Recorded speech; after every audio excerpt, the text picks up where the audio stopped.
L'île de Tokdo se trouve à l'extrémité est de la Corée. C'est ici que les premiers rayons du soleil atteignent le sol coréen. L'histoire du lien entre le peuple coréen et l'île de Tokdo est très ancienne. Takeshima is historically and legally part of Japanese territory. De nombreux Coréens ont interprété la remarque de l'ambassadeur japonais qui a affirmé que Takeshima était un territoire japonais comme une véritable déclaration de guerre du Japon à l'égard de la Corée. 이 한일 관계라든가 이런 것보다는 더 상위의 개념이라고 이렇게 할 수가 있겠습니다.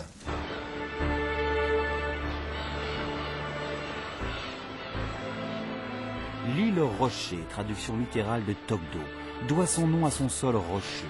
Pourtant, loin d'être une simple île, cet îlot qui possède une signification particulière pour le peuple coréen représente bien davantage à leurs yeux.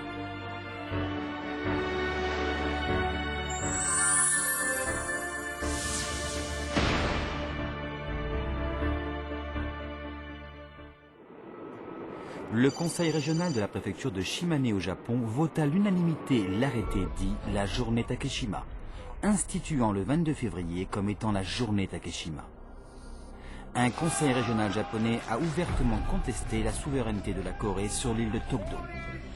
Il s'agissait de créer une polémique et de remettre en question l'appartenance de Tokdo à la République de Corée, ainsi que de renforcer les revendications japonaises sur l'île.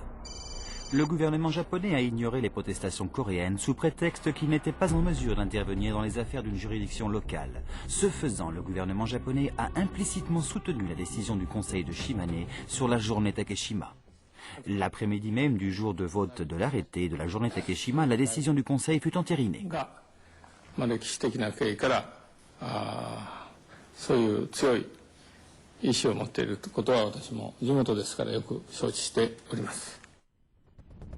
Jusqu'ici, le gouvernement coréen n'avait pas apporté de réponse particulière aux revendications japonaises concernant l'île de Tokdo.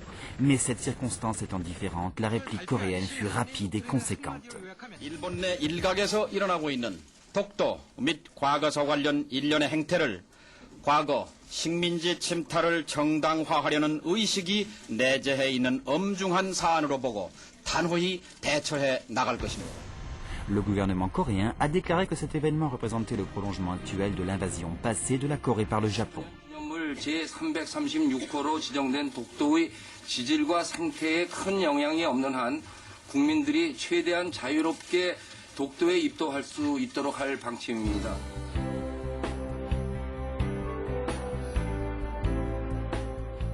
Aussitôt qu'il a été permis de se rendre à Tokdo, des dizaines et même des centaines de Coréens se sont mis à visiter quotidiennement l'île.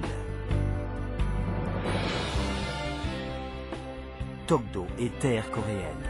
Elle a toujours fait partie intégrante du territoire coréen dans le passé et elle est encore sol coréen aujourd'hui. Aucune revendication japonaise ne peut changer cette évidence. Alors pourquoi le Japon revendique-t-il un droit sur cette île?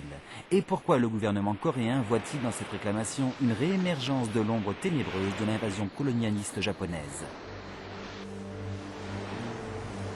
Située à l'extrême est de la Corée, Tokdo se trouve à 87 km² de l'île la plus proche, Ulleungdo.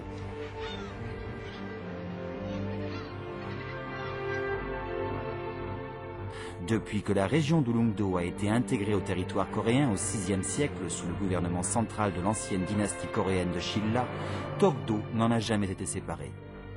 Et aussi loin que remonte la tradition cartographique en Corée, les noms de Tokdo et d'Ulleungdo sont mentionnés sur un grand nombre d'anciennes cartes qui désignent ces îles comme territoire coréen. Le cas est le même avec de nombreux documents historiques. Dans ces conditions, sur quelle base le Japon se fonde-t-il pour proclamer que Tokdo fait partie de son territoire?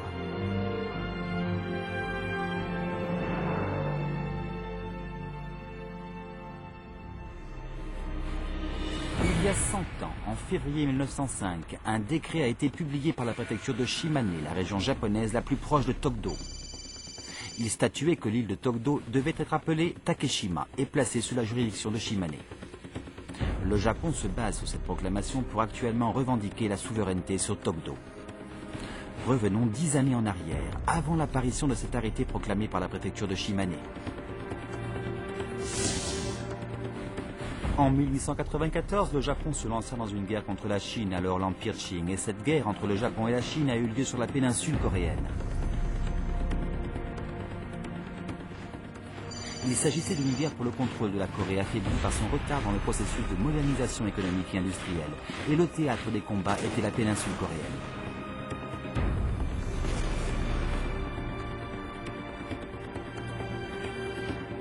Ceci marqua le début de l'invasion de la péninsule coréenne par le Japon impérial.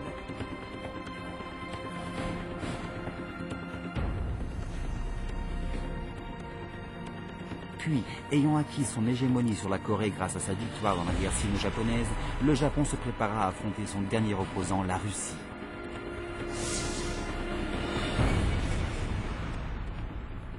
Le 8 février 1904, le Japon lança une offensive préventive contre la flotte orientale russe à Ruisun, allumant les feux de la guerre russo-japonaise. Bien que le gouvernement coréen se fût déjà déclaré neutre 2 semaines avant l'attaque. Le régime japonais, qui avait lancé une attaque préventive contre la flotte russe, ignora la déclaration de neutralité coréenne et ordonna aux forces japonaises de débarquer au port d'Incheon, en Corée, le jour suivant. Les troupes japonaises ne tardèrent pas à prendre Séoul et tout en préparant la guerre contre la Russie, elles procédèrent en réalité au processus d'annexion de la Corée. Les Japonais ont obligé les autorités coréennes à signer le protocole coréano-japonais de 1904 selon lequel les Japonais avaient la possibilité d'exproprier à volonté les ressortissants coréens de leurs terres.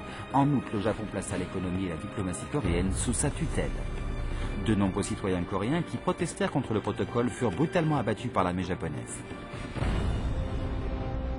Tout ce qui restait à faire pour les Japonais, c'était de déclencher une guerre maritime totale avec la Russie.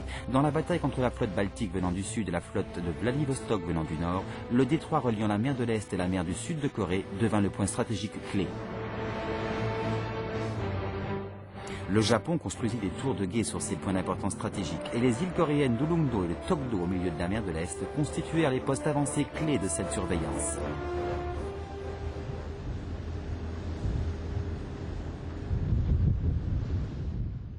Ulungdo, une île voisine de Tokdo. Après s'être approprié les ressources des forêts et des montagnes de l'île d'Ulungdo en 1904, le Japon réserva une partie de l'île pour un usage militaire et y construisit 2 miradors afin d'observer les Russes. Il est encore possible de visiter le site des tours d'observation construites durant la guerre russo-japonaise à Ulungdo.